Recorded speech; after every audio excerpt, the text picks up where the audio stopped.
Om Shri Gurubhyo Namaha Harihi Om Sadashivasamārambhām Shankaracharya Madhyamām Asmadacharya Paryantam Vande Guru Paramparam Sadguru Charanarvindabhyam Namaha.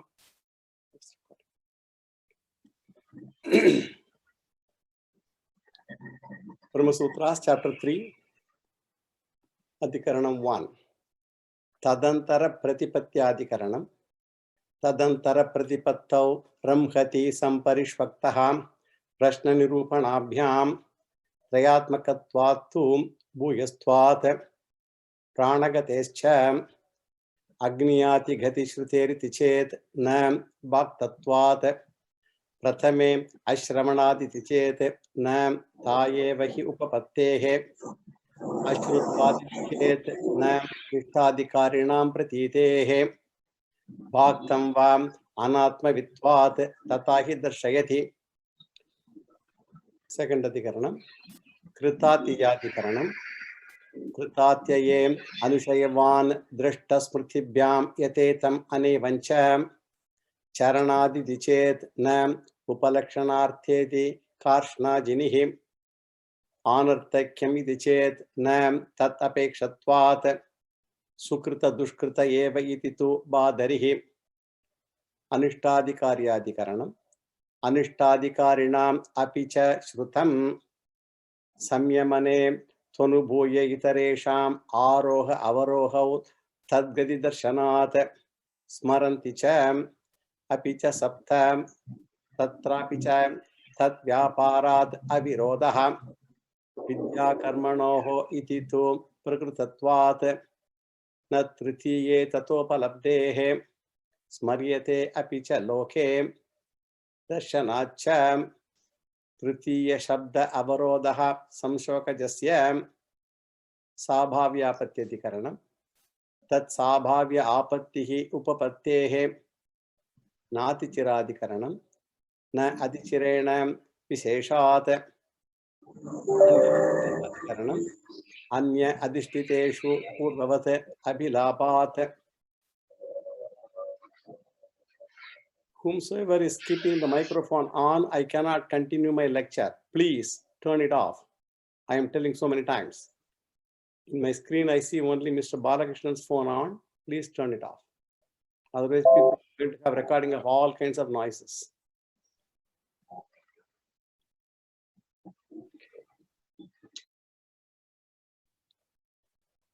So we saw the general introduction to this Adhikaranam in the last class, where the Purvapakshi says, because of Punya Karma, the Jiva goes to Swargaloka, and later he may become a human being, reborn human being, all right.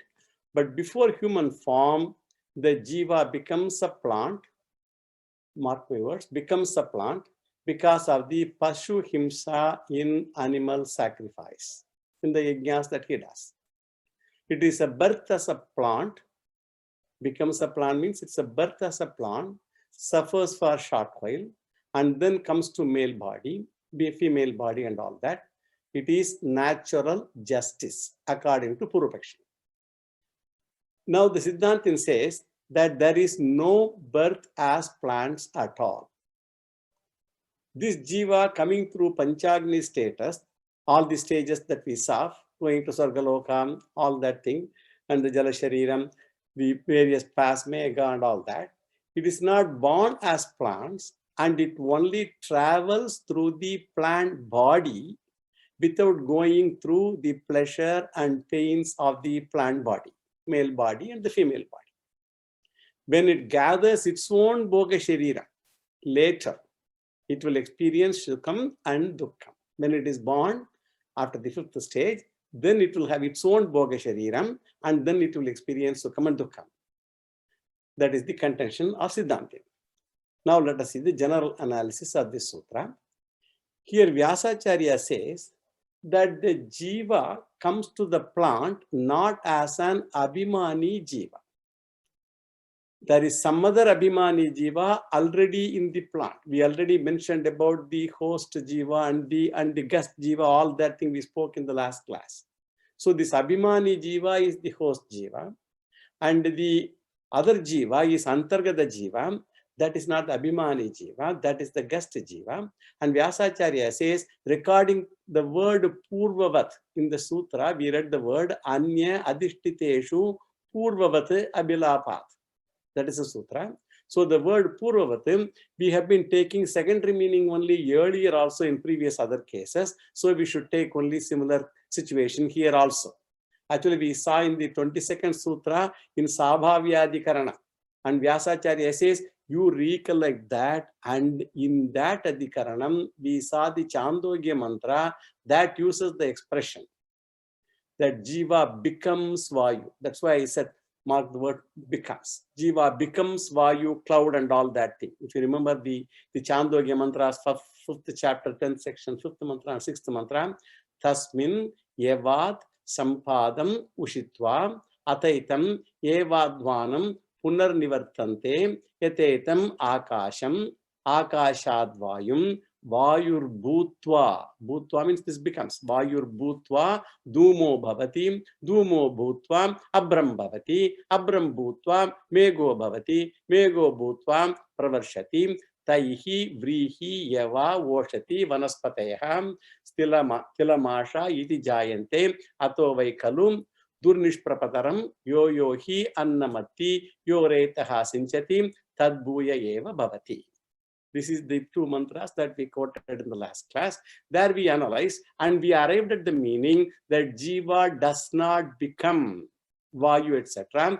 We should take the literal meaning. We should not take the literal meaning of Bhutva, of becoming, because Jiva is a Chetana Tattvam. Whereas the question of, where is the question of then the Satyetana Tattvam at all? For Jiva to become Vayu and all, they are all Achetanam. So it means it looks similar to the Vayu only. We mentioned at that time the word semblance, the semblance. So it looks similar to Vayu only, it doesn't become Vayu. Therefore, there we logically rejected the word Bhutva, just as we rejected there, here also we cannot take that primary meaning. So Purvavat, take the indirect meaning. So now let us do the word analysis of this sutra. Anyam adhishtiteshu Purvavat abhilapat is the sutra. This is the 24th Sutra, first pada, 3rd chapter, 315th running Brahma Sutra. Purvavat means, as in the case of the previous stages, Purvavat, Anya Adhishtite, the Jiva gets association with the plant bodies. Jiva doesn't become plant bodies. Jiva gets association with the plant bodies, which are presided by other Jivas. Because other Jivas, they are already present in those shariram. Plant shariram. The other jivas are the abhimani jivas. They already are born like those plants because of their own punya papa karmas. Abhilapat, this is known from the Shruti state. How do we know? From Shruti is the Pramana. So this is the running meaning of this sutra. Now let us see the significance of the words. Anya adhishtite. Jiva enters plants and all that thing, which is already identified by some other jiva. As I told you, the host Jiva is already present in those plants, whereas this Jiva is going, it is only identified. It refers to only, originally identifying means body identification means Abhimani Jiva. So I have body identification, I am Deha Abhimani I am. Same way for the tree also, tree Shariram, there is a Deha Abhimani of that tree. That is Abhimani Jiva. So Jiva enters plants, etc., which is already identified by some other Jiva. Teshu, into such plants, Jiva enters as a guest Jiva. This Jiva enters as a guest Jiva. It does not identify with that body of the tree, of the plant, and no sukham and dukkham, it will come through the body at all for that. Purvavat, as in the case of the previous stages, where we did not take the primary meaning at all. Like there also, it doesn't become that shariram, it doesn't become the abhimani jiva, it becomes the antargata jiva. This we already saw in the last class. So Abhilapat. Abhilapat means this we come to know from Chandogya 5.10.5 and 6. Tasmin yavat sampadam ushitva atetam yavadvanam punarnivartante yatetam akasham akashadvayum vayur bhutva dhuma bhavati, all that. Then Shankaracharya, he gives another supporting argument also. He says, for argument's sake, for argument's sake we can take, right? For argument's sake, let us assume after the third stage, the jiva really becomes a plant and it becomes an abhimani jiva. This jiva, this person who did all the punya karmas, he went to Sargaloka because of his great yagas and all, and then now he is coming back to be reborn.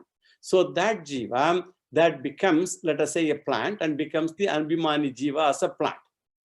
Then the abhimani jiva, which is in the plant kingdom, has to come to the male body, because that is how the rebirth happens. Abhimani jiva has to come to the male body in the fourth stage. Third stage is the plant body, and the fourth stage is the male body. It has to come in Panchagni Vidya. You should remember that. So can the abhimani jiva, which is in the plant, in the form of food, etc., can it enter the father's body? That is the question. Can the abhimani jiva, you have to be careful about all these words, abhimani jiva, antargata jiva, which is in the plant in the form of food, can it enter the father's body? Shankaracharya says it is impossible. Normal human being does not consume the plant directly. The plant is tormented and tortured. And when it is done beyond the limit, the abhimani jiva leaves that body. When the abhimani jiva leaves the body? Only during maranam. So when the plant is tormented, tortured, we do all the processing, cooking of the food and all that thing, then at that time, the abhimani jiva cannot be present there. It leaves that body. Therefore, Shankaracharya argues, assuming that it becomes abhimani jiva, in the process of cooking and all that processes, it would have left the plant, and by consuming that, it would not have got transferred into the male body. That is this argument. Whereas if it is antargata jiva, not the abhimani jiva, antargata jiva, which is temporary transient jiva, whatever is done to the plant, antargata jiva, as I mentioned in the last class, does not enjoy any sukham or dukkham. So whatever is done to the plant, you can torture it, you can do so many processes, cook it, everything you do, antargata jiva will not quit, because it won't go through any sufferings. It won't go through any sukham, dukkham, pleasure, pain, none of those. It does not have sukha, dukkha and pleasure, pain. So antargata jiva, even after the cooking process, will get transferred to the next stage, namely going into the male body. So we have to, the doubt was whether the plant that is there, that plant itself goes to the body, or the antargata jiva that is transferred from the rains, mega and all that thing to the plant body, that only gets transferred to the male body is the question. This is the additional argument given by Shankaracharya. Now let us go to the next sutra. Ashuddham iti chet na shabdat. Ashuddham iti chet na shabdat. This is the 25th sutra, first pada, third chapter, 316th running Brahma Sutra. So an objection to the previous sutra, that is 24, this is 25th sutra, 24 is raised and refuted here. And as we said, in this adhikaranam, the Krishna Gati of the Vedic ritualist is talked about. We should understand. I hope you are with me with respect to the context of these sutras. We mentioned it in the last class. We are talking about Krishna Gati. A person does a lot of yagas and all that thing. Through that, he gets punyam. So through Krishna Gati, he goes to Swargaloka. And we are talking about that person. So the Krishna Gati of the Vedic ritualist who did a lot of yagas, that is talked about. And in this sutra, Vyasacharya answers the second reasoning given by the Purvapakshi to establish that in the third stage, jiva becomes the abhimani jiva in the plant. That is what we discussed in the previous sutra. He is now giving the second reason to refute that. Jiva becomes the abhimani jiva in the plant. Abhimani jiva, all this host jiva, gas jiva, all that. Abhimani jiva is host jiva. Gas jiva is antargata jiva. We should be clear in all those terms. So the question is whether the Pashu Himsa, sacrifice of all these animals, in Vaidika karmas, is it a Papa karma or not? It's a very, very important question. This sutra is a very important sutra. And it is an aside topic, an incidental topic. We will discuss it briefly, because this lingers in the minds of a lot of people. Himsa is papam. Hurting anything is papam. Hurting not only physically, manasa, vacha, karmana is papam. Even Internally, if a person is causing injury to somebody, even it's a papam also. This we all know. Now the debate is what? If there is a ritual involving animal sacrifice, then naturally the question will be, will it become a papa karma or papa mishrita punya karma? Because people also say, by doing all these yagas, you get a lot of punyam also. So it is not just only papam free punyam, it may be punyam, but it is not papam free. So it may be a papa karma altogether, or it can be a karma which is mixed with papa karma. It may be a punya karma mixed with papa karma also. So whether it is dharmikam or adharmikam, doing all these yajnas involving animal sacrifices, is it dharmikam or adharmikam? According to Siddhanti Vyasacharya, it is not papam at all. Vyasacharya's conclusion is based on Veda Vidhi, Shruti Pramanam. According to Shruti, Vyasacharya says it is not at all papam. Now, in the third stage, it is discussed. Third stage means you should know Panchagni Vidya. First, a person goes to Sargaloka. From Sargaloka, he comes to Mega, and Mega to earth plants. So that's the third stage. So in the third stage, it is discussed whether the jiva becomes abhimani jiva or antargata jiva without going through sukham and dukkham of the jiva. Abhimani jiva means he is born as a plant, a tree, or he enters into the plant as an antargata jiva, because then that will be converted to food to be consumed by the male body. So this is the context. So we should understand the context clearly. So the Purvapakshi says that he becomes abhimani jiva due to the papams acquired due to pasuhimsa involved in the Vedic rituals. He is born as a tree. He becomes a tree according to Purvapakshi because the papa. Therefore, papa mishrita punyam alone, this jiva has got, and it is a temporary phase. He got a punyam mixed with papam, and it is a temporary phase. However, Vyasacharya says jiva goes through plants, and the actual plant jiva undergoing pleasure and pain is different from this traveling jiva. There is already a tree. That tree has got tree jiva.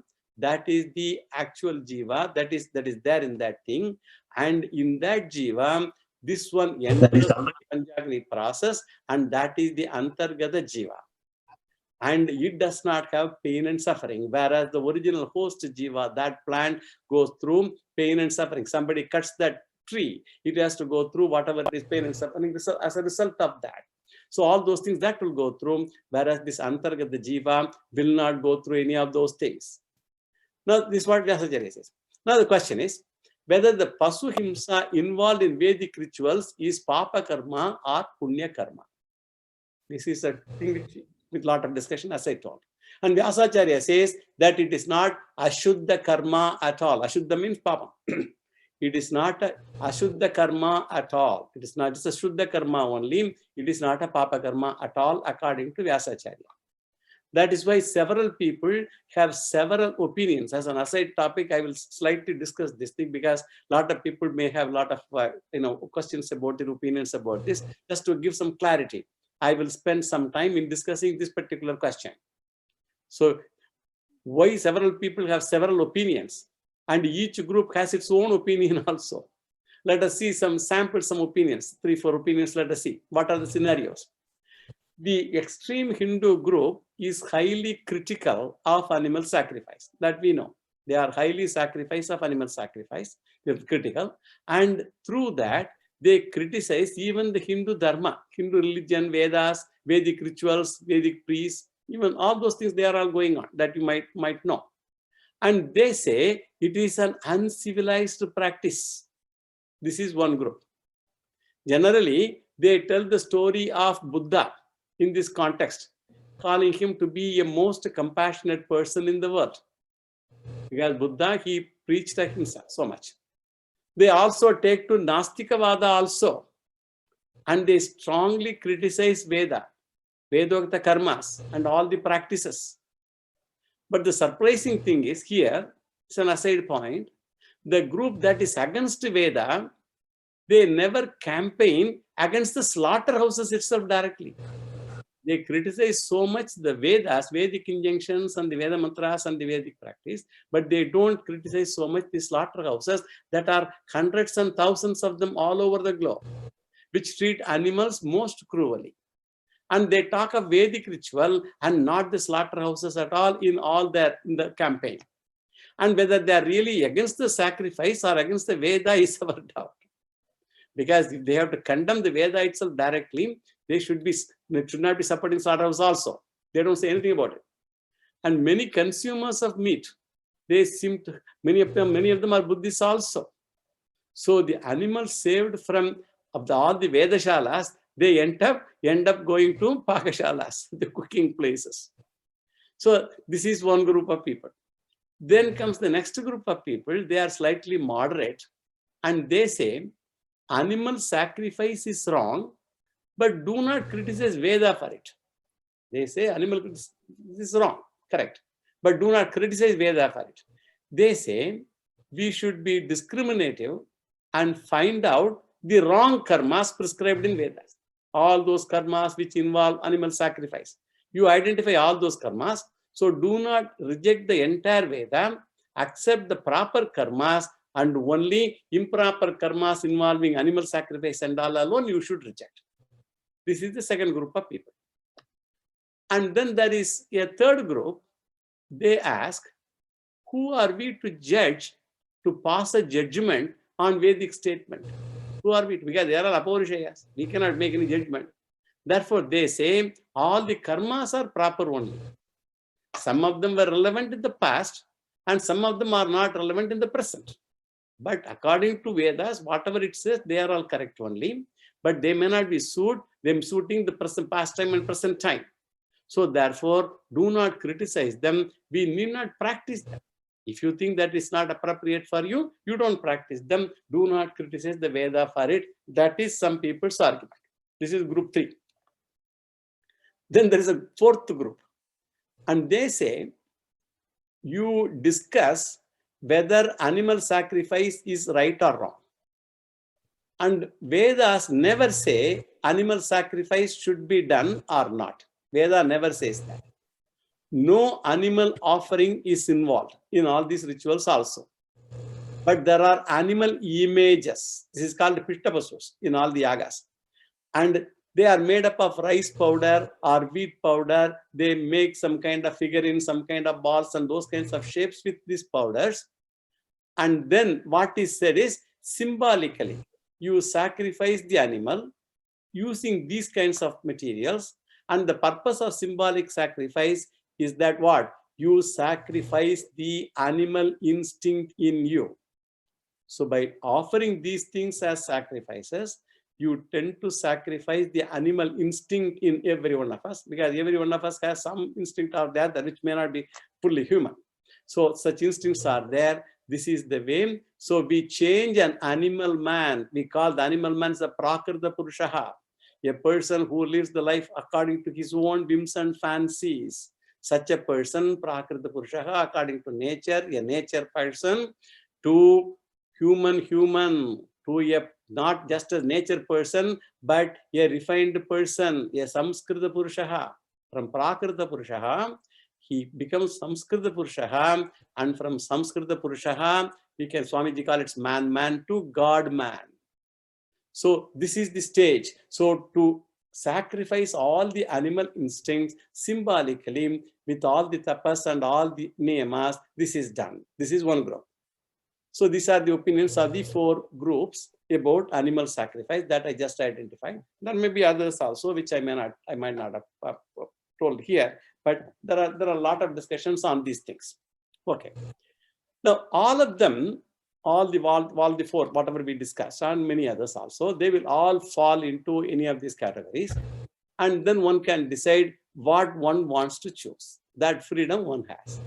And Vyasacharya's approach is different from all the 4. That is what we need to understand. These are the popularly known different opinions on animal sacrifice and all that thing, ahimsa, all that thing. Whereas Vyasacharya comes from a different angle. And Shankaracharya says, when you judge the karma is proper or improper, what is the norm for your judgment? Shankaracharya asks a fundamental question. Still, somebody's microphone is on. Please be sensitive to others. So, Shankaracharya says, the karma is proper or improper if you want to judge. What is the norm of your judgment? Any judgment is based on one norm or the other. And in the context of Vedic scriptures, what happens? In the context of Vedic scriptures, we are talking about Vedic scriptures here. All Vedikas, all the Vedikas means all those who believe in Veda Dharma. All Vedikas, they accept two types of phalam for any karma.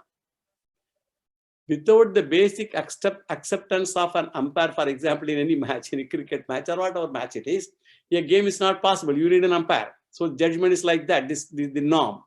So we have to accept all the karmas have visible phalam and invisible phalam. Visible phalam is called the drishta phalam and invisible phalam is called adrishta phalam. So every karma has got both. So the invisible consequences are called punya papa. Punya papa, they are all invisible. Adrishta phalam. You cannot see punyam, you cannot see papa. But you can see drishta phalam, several other things you can see. So drishta phalam is known by the instruments of knowledge. For example, if the air conditioner is going very well, your body feels very comfortable. So you have the instruments of your own knowledge to assess the drishta phalam of having a nice air conditioning facility. Whereas adrishta phalam is not available for perception. Any amount of sense perceptions you have, any amount of instruments of knowledge you have, you cannot see adrishta phalam.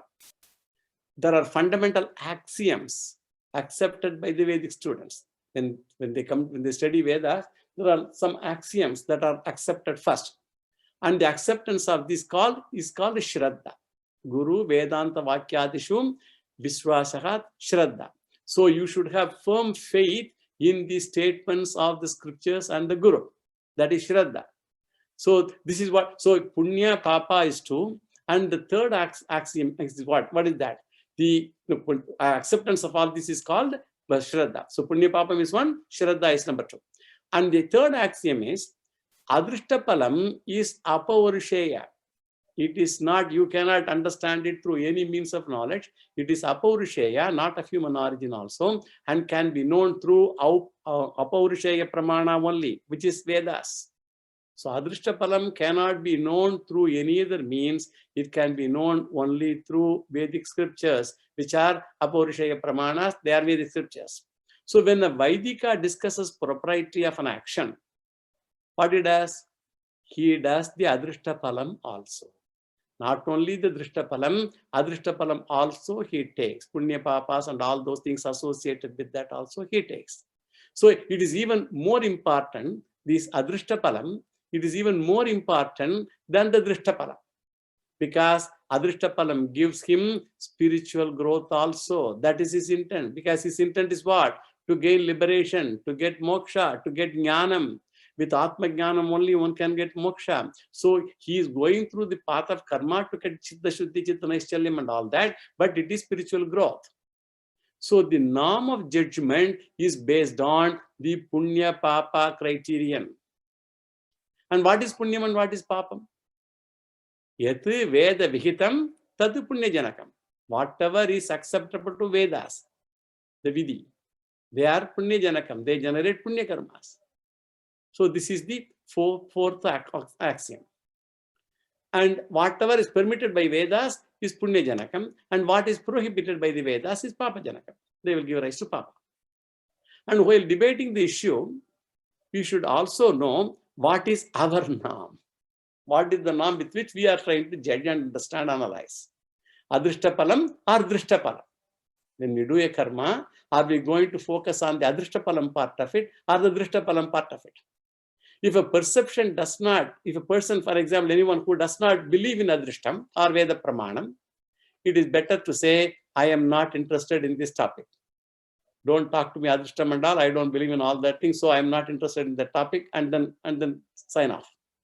And Shankaracharya says, for a Vaidika who believes in Adrishta Phalam, so we are now segmenting people. For those people who are Vaidikas, who believe in Vedic scriptures, And because they believe in Vedic scriptures, they should also believe in Adrishtapalam, because that is what is given by the Vedic scriptures and Veda Pramanam. So from Adrishta Drishtya, Pasu Himsa is Shuddham only. This is their contention. From Adrishta Drishtya, from the invisible Adrishta Phalam, from that angle, Pasu Himsa is Shuddha Karma only, is a pure karma only. It is not a Papa Karma, according to them. This is for those people, for a Vaidika, who believes in Adrishta Phalam and Veda Pramanam, because Veda says that, so Pasu Himsa is considered a Shuddha Karma only. And Shankaracharya also says, Ahimsa is a Samanya Dharma. Very true. Samanya Dharma means everybody has to follow. Ahimsa Paramo Dharma. This is considered to be a very, very great virtue. Everybody has to follow. But there are occasions where Vishesha Dharma, it overpowers Samanya Dharma. It is not in all cases. Vishesha Dharma means particular Dharma, specific Dharmas. So some Anushtanas, they overpower even Samanya Dharma. So Ahimsa is Samanya Dharma. It is common to everybody. Everybody has to follow. But on occasions, there are exceptions. For example, Krishna himself tells Arjuna, Ahimsa is the greatest Dharma, he tells him.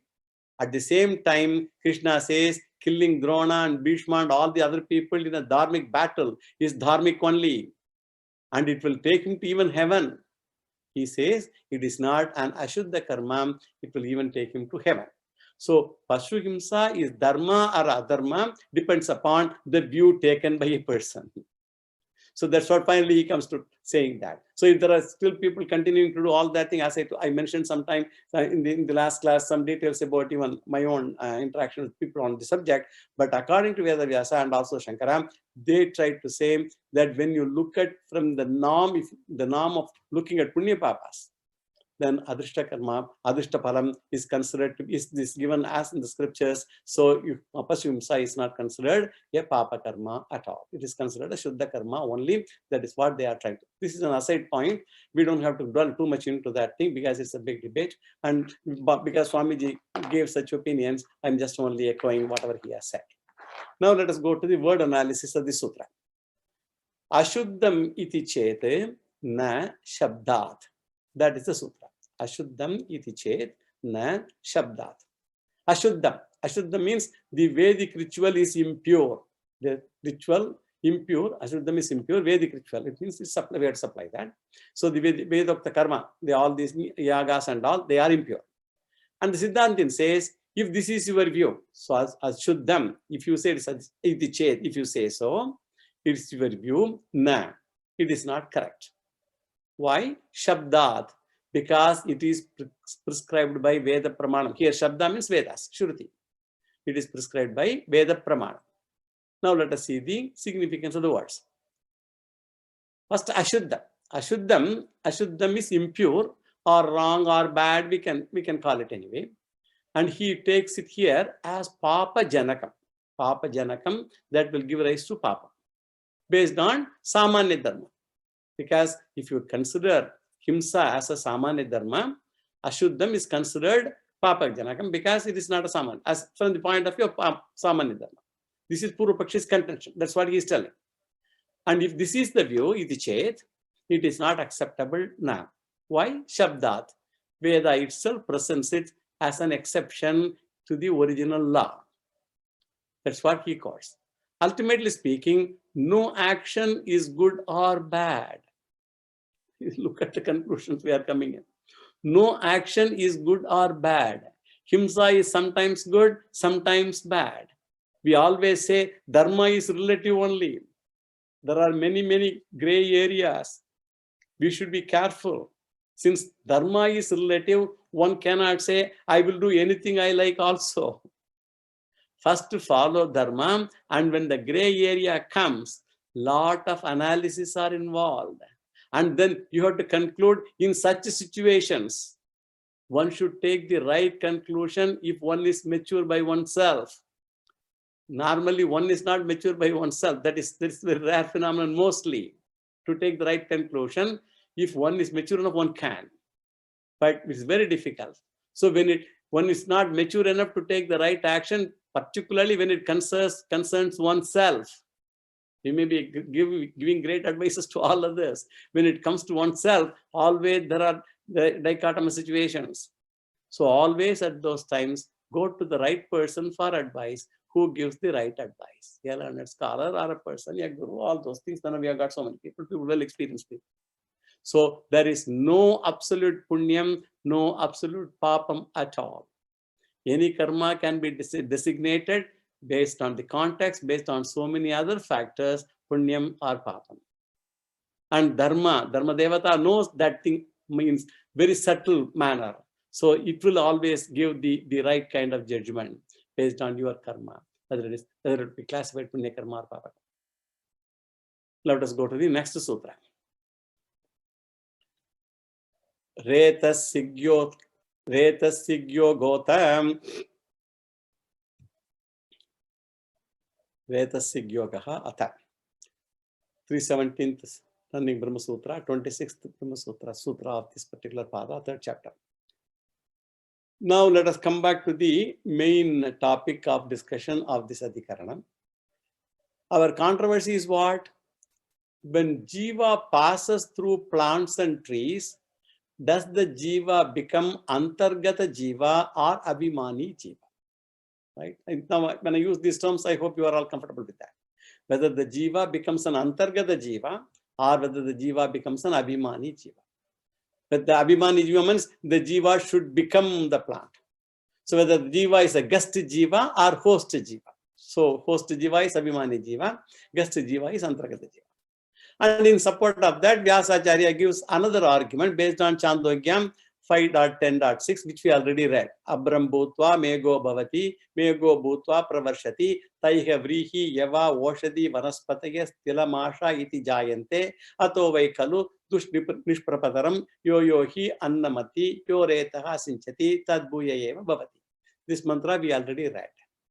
So after passing through the plant, the human being consumes the plant, and when the jiva is to become a manushya, a human being, this jiva has to enter the manushya shariram, human body, through the food.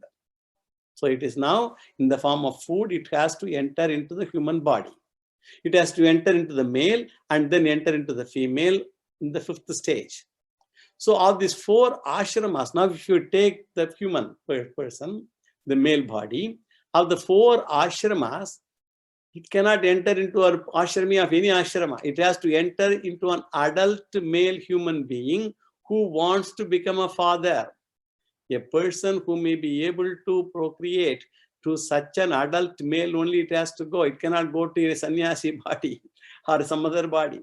So the Upanishad uses a special word for such an adult, for a person who is such a would-be father, that adult of the correct ashrama. So it uses a specific word in this particular sutra. It's called Retasik. So Retaha means Manushya Bijam, the Manushya, the seed of the human male, Retaha, Retas, and then Jiva in Bijam Rupam, in the seed form, is in the male body. And the would-be father's transfer of this Bijam, this seed, to the female body is called Retasik. So the Upanishad uses a word that the Jiva becomes Retasik. All without Bhashya, we will be nowhere. Upanishad uses the word that the Jiva becomes Retasik. And Vyasacharya asks the question, how can you understand this expression? He becomes a Retasik means, and here you cannot take the Mukhya Artha here, the primary meaning, and you have to take the figurative meaning only, that it does not become an adult male, but it gets association with the adult male. It does not become adult male, but it becomes associated with an adult male. The Jiva in plant kingdom becomes an adult male. The Jiva in plant body gets association with the male body. The Jiva in plant body gets association with the male body. And this Purva Paksha has to agree that Jiva cannot straight away become a male adult. It's not possible, he has to agree. So we have to take the figurative meaning only in the case of the plant kingdom also. This is the argument of Vyasacharya. Let us see the word analysis of the sutra. Retasig yogotha. Retasik Yogaha. Jiva gets association with the adult male human being. Yoga is association. So he gets association with the adult male human being. And this is the running meaning of this sutra. Now let us see the significance of these words. So after passing through the plant body, Retasik Yogaha. So Retasik means an adult male human being, one in a reproductive condition. All those things we have to put in the right ashrama and all that thing. The would-be father, Yogaha. Yogaha here is samsarga praptihi and not janma praptihi. Samsarga prapti, association he gets, and not birth yet janma prapti. So the suffering of the male body, all the other things, sukham dukkam and all that thing, that will not affect the new jiva. We have told it's a guest body will not affect it. Only host body goes through all these sufferings. Sukham dukkam and all. And yoga is samsarga in this context, union. And then comes the last sutra of the pada, Yone Sharira, 27th sutra, first pada, third chapter, 318th running Brahma Sutra, Yone Sharira. And in this sutra, Vyasacharya says that this jiva becomes the guest of the male body. So this jiva doesn't become body. It is not the abhimani jiva. It is only antargata jiva. And when it is in male's body, it does not have sukham and dukkam. That also we already taught. Sukham, dukkam are only for the abhimani jiva, not for the antargata jiva. And then it is transferred to the female body. And in the female body also, it is transferred as an antargata jiva only and not as abhimani jiva. Then when it takes its own body upon birth, and the new full-fledged jiva is born, that alone is the original body of the jiva, and it is the owner of the body. And through that body only, after it comes out into the world, punya papa karma begins. Till that time, it has no punya papa karma acquisition at all. Now only it is going to head sukham, dukkam, punyam, papam, all those things only at this stage. So till this is called the Bhoga Sharira. This newly born, that body is called the Bhoga Sharira. Till now, Punya Papa Karma worked for transit from all those various Swarga to Mega to Earth and all that thing. It worked for the transit. And Bhoga begins the experiences. They begin after the 5th stage of birth. So in the previous stages, Ramaniya Charana and Kapuya Charana is that's not used, because this already you have, I mentioned this thing in the other mantra, Ramaniya Charana, Punya Karmas, Papa Karmas and all those things, they are not used in the previous stages when it is in the transit. Only after it takes its own body, then all those things are Punya Papa Karmas, all that is used. Because the usage of Ramaniya and Kapuya Charana, hereafter only the Janma is counted. Up to this, all these transits not counted as a Janma at all. Otherwise, you'll be having each time infinite number of janmas going back and forth, back and forth. So this is the general analysis sutra. Without it also we have. So now let us do the word analysis of this sutra. Here the sutra is what? Yonehe Sharira. Yonehe means from the womb of the mother. Womb of the mother, from the womb. Shariram, the human body, emerges. Now let us see the significance of the words. This is the sutra. Let us give the significance of the words. Yoni represents the 5th stage. In the Panchagni Vidya, 5th stage is Yoni. And Shariram means the emergence of the physical body, it implies, which was received in the Punya Janma Marana Kala in the rudimentary form. In the Purva Janma, during, I know the body, I mentioned to you the subtle physical body is generated at that time, at the time of death. Yes, small subtle body, not the subtle body, the Sukshma Shariram, but a subtle physical body is generated at that time. And in the Purva Janma, during the Marana Kala, at the time of death, in rudimentary form. That also we told all those words we have used earlier. So that rudimentary body has become the full-fledged body that we call as Janma. So now only we call it as Janma. When the rudimentary body becomes a full-fledged body.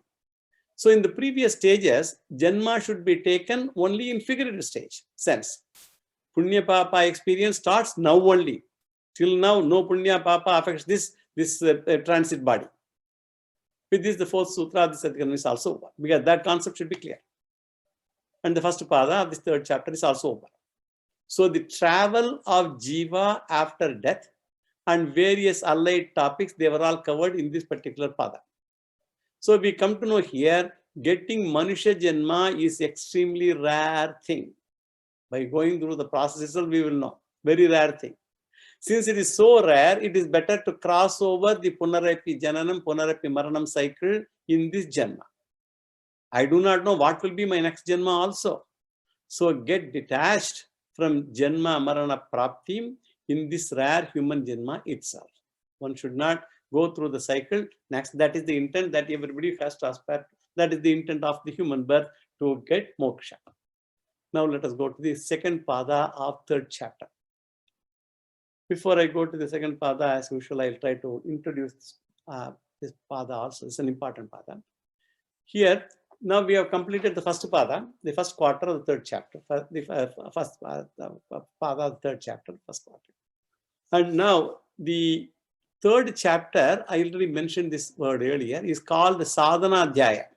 Sadhana Dhyaya it is, that focus on Vedanta Sadhanani, various Vedic sadhanas. And now we should remember Sadhyam, and that is what Jivatma Paramatma, which is revealed through Mahavakya Tattvamasi. So that is Sadhyam is this. We should understand Jivatma Paramatma, Aikyam and all that. I think Tattvamasi is the actual Mahavakyam that we are trying to understand. So when we say Jnanam is Sadhyam, is the goal, Jnanam is not self-knowledge. Jnanam is self-knowledge, not any other chemistry knowledge. So we remember the fact that Jnanam and Moksha are identical, because in this context, Jnanam happens to be the knowledge of the fact that I am ever free. This is the knowledge. Jnanam happens to be the knowledge of the fact that I am ever free. That is the Jnanam we are trying to get. Therefore, knowledge and freedom, freedom from the cycle of birth and death, that happens to be identical in Vedanta. Knowledge, this Jnanam, Atma Jnanam, and freedom from cycles of birth and death, they happen to be identical in Vedanta. We cannot say that knowledge gives freedom. It is only a figurative expression. But knowledge is freedom. Knowledge is freedom. Knowledge, we should not say knowledge gives freedom. Figuratively, in the initial stages, we use such expressions. But ultimately, knowledge is freedom. That's what we should understand. It is the knowledge of the fact that I am knowledge. I am knowledge. The entire chapter 3 has 4 padas, as we mentioned earlier, of which we have completed the first pada, where we analyze the journey of the jiva after death through the Panjagni portion. And the indirect benefit of the discussion is what? Vairagya Prapti. That also we mentioned earlier. So even though Vairagyam, one gets Vairagyam, Sadhana Chatushti Sampatti, all that. So even though directly it deals with Jiva Gati, the travel of Jiva, indirectly it is supposed to generate the Vairagyam in the listener. By understanding this chapter, one gets Vairagyam. Pramata is defined as that person in whom alone pramana will do its job. Any pramanam will do its job in the right pramata. That is prama jananam, the jananam of wisdom, the creation of knowledge, prama. Pramanam can generate wisdom on pramata, the person who is ready to gain that wisdom. The very status of pramanam as pramanam depends upon the status of pramata. So the efficiency of Vedanta depends upon, not on Vedanta, but depends upon my qualification and my Vairagyam. My Vairagyam becomes an important sadhana for Jnana Utpatti. For getting Jnanam, my Vairagyam is a very, very important step. Vairagyam gives sadhana chatushtaya sampatti, Viveka Vairagya, all that, Samadhi Shakta Sampatti, Mukshutvam, all those things we discussed earlier. Or you can refer to Tattva, which makes a person an adhikari, the eligible to go through Jnana Marga. Adhikari makes a pramata, and pramata alone knows pramana. So Pratama Pada, the first Padam highlights Vairagyam, and Vairagyam is supposed to be important in the fourfold qualifications, Viveka Vairagya and all that thing we have told. Now let us enter into the second pada. So first pada, we have all got vairagya. Now we are all eligible. Now let us go to second pada. Let us now introduce this pada. So this pada has 8 adhikaranams, 8 topics with 41 sutras. The bigger pada compared to the previous one. Tat Tvam Padartha Shodhanam is the topic of this pada. Tat Tvam. Both in Tattvamasi, Tat Tvamasi, the analysis of these two terms, Tat and Tvam, that is the topic of this pada. So the words Tvam and Tat occurring in Mahavakyam will be analyzed here. And it will be seen whether we should take the Lakshyartha or the Vachyartha, the implied meaning or the literal meaning of the Mahavakyam. Now the question is, why should we do this job at all? Should we have to do it? The rule is, meaning of a sentence requires knowledge of the meaning of the constituent words. Padajnanam vina Vakyartha jnanam naiva udbhavati. Without the knowledge of the words in the sentence, knowledge of the sentence is not possible. And here our sentence is what? Jivatma Paramatma Aikya Jnanam, which is called Mahavakyartha Jnanam. Therefore, Jivatma Paramatma Aikyam is equal to Mahavakyartha Jnanam. And Vakyartha Jnanam presupposes Padartha Jnanam. Vakyartha Jnanam means the knowledge of the sentence. It presupposes the Padartha Jnanam, the meaning of the padas, all the individual words, which is Tat Pada. Tat is one word, Tvam is another word, Tvam Pada, and Asi Pada. In Tattvamasi, these 3 words are there. And of these 3 padas, the most important word is Tat and Tvam Padas. And if you understand these 2 words, Asi Pada will come to play naturally. By saying that Tattvamasi, Mahavakyam conveys Tat Pada is equal to Tvam Pada. Now we are coming to equations. Tat Pada is equal to Tvam Pada. That's what it conveys. So Tat Padartha being Paramatma and Tvam Padartha being Jivatma, that Paramatma and this Jivatma are one and the same. When Tat Pada and Tvam Pada, Tattva Pada is equal to Tvam Pada, that's what it means. Tvam Padartha being Jivatma, Tat Padartha being Paramatma, both should be same. And since it is equating the 2, we can call it as a great equation, Mahavakyam. And the condition for equation is what? These are all simple things which we know in day-to-day life, but to look at in perspective gives us some interesting outcomes. The condition of an equation is not required if 2 things are evidently identical. If 2 things are evidently identical, do we need an equation? Identity is already evident and known. An equation is meant to communicate the identity. And if identity is already evident, where is the need to equate? Again, an equation is not possible if 2 things are different also. You cannot say 8 is equal to 7. If misidentification is evident, equation is not possible. So equation requires 2 important conditions. They must be superficially different. At the same time, really they must be identical. They should be superficially different, but really they should be identical. Which means superficial differences, they are evident, and the real identity is hidden and not evident. It is covered by or concealed by superficial differences. When there is a hidden identity, a pramanam is required to discover or unveil or to reveal the hidden identity. When there is a hidden identity, you need a pramanam to discover, to reveal the hidden identity, which is hidden by superficial differences. Understand? It's not real difference. For example, if you set up an equation, 5 plus 3 is equal to 9 minus 1. It's a simple equation. 5 plus 3 equals 9 minus 1. This we can write. Superficially seeing, my eye shows differences only. Both numbers are different. Not only the numbers are different, the mathematical symbols are also different. In one side it is plus, another side it says minus. And one is in the right hand side, another is the left hand side. And this equation to tell behind the superficial differences that I see, all the numbers are different, the symbols are different, there are 2 sides of this thing. behind all these things, behind these superficial differences, there is something else. There is a hidden identity. So here the teacher accepts the superficial difference exists. Therefore, he does not deny the fact that superficial difference exists here. There is no two opinion about it. These differences we see directly. And the teacher only wants to tell the student not to dwell upon the superficial difference, which is non-controversial, but communicate the hidden identity. Because superficial, it's not controversial. It looks, they are all different. Superficial difference, if you keep in mind, it is a resisting mind.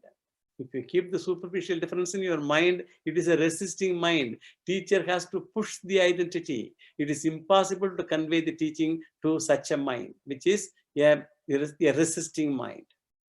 Therefore, bhakti or shraddha, appreciation to the teacher is required from the student. Cooperation is required on the part of the student. That is beneficial to the student only. In all these debates and all, often there is no cooperation and no teaching takes place. These are all Vedantavadam only. It will go on. You can have discussion forever. Nothing happens. So a lot of heat is generated than any light from those discussions. So for light to be generated, the student should cooperate. Therefore, in the beginning part of the teaching, concentrate on not on equal sides, but focus on one of the sides. For example, left-hand side. First, the student analyzes the left-hand side and thereafter the right-hand side. First, we focus on Tat Padartha. We are now coming to Tattvamasi now. Tat Padartha or Tvam Padartha without bothering about the equal sign. So first to understand the Tat Padartha or Tvam Padartha by themselves without worrying about the equation sign, the equal to sign. And the example equation that we saw, first I explain 8 is on both sides and then focus on the middle equation. And then the student effortlessly nods his head in appreciation. So first understand the 8, 5 plus 3 on that side, 9 minus 1 on this side, both are 8. First to focus on that, and then when the attention is pointed to the equal to sign, the student will be able to appreciate and understand. I'm telling about elementary. Similarly, if Jivatma and Paramatma are different, we need not discuss at all. Even when Vedanta need not talk about that. If they are different completely, it is an evident fact. Where is the need for all these Vedanta? Mahavakyam says Jivatma and Paramatma Veda is there. But I want you to forget the difference aspect now. I want you to show the hidden and concealed identity between them. Mahavakyam says they are different. Jivatma, Paramatma. But it wants to find and make us understand the hidden identity. You should cooperate and analyze the Lecture-99-Date, the pure consciousness. Tat and Tvam are different. But when you go to the Lecture-99-Date, the pure consciousness, analyze the Tatpada Lecture-99-Date, which is pure consciousness only by analysis. What does it mean, the word Tat? And when you arrive at the consciousness and also forget the equation signs, then they realize the Jiva consciousness and Jivatma consciousness and Paramatma consciousness are the same after you analyze the Tatpada and Tvampada. So by this teaching of the Guru, the students understood this knowledge in Chandogya Upanishad. That is how he tried to explain it in Chandogya. So Padartha Sodhanam is Sadhanam, and Vakyartha Jnanam is the end. Analysis of the constituent words is the Sadhana, and Jnanam, Vakyartha Jnanam is the end. So Jivatma and Paramatma Swarupa Vichara is Sadhana. Inquiry into the nature of Jivatma and Paramatma is the Sadhana. Jivatma and Paramatma Aikya Jnanam, they are one and the same. The Asipadam, that is Sadhyam, that is the goal. That is the end. So it is this Padartha Vichara. That is the topic of the second Pada. So the entire Pada is going to talk about analysis of the two words Tat Padam and Tvam Padam. And in this Pada, the first 4 Adhikaranams, they deal with Tvam Padartha.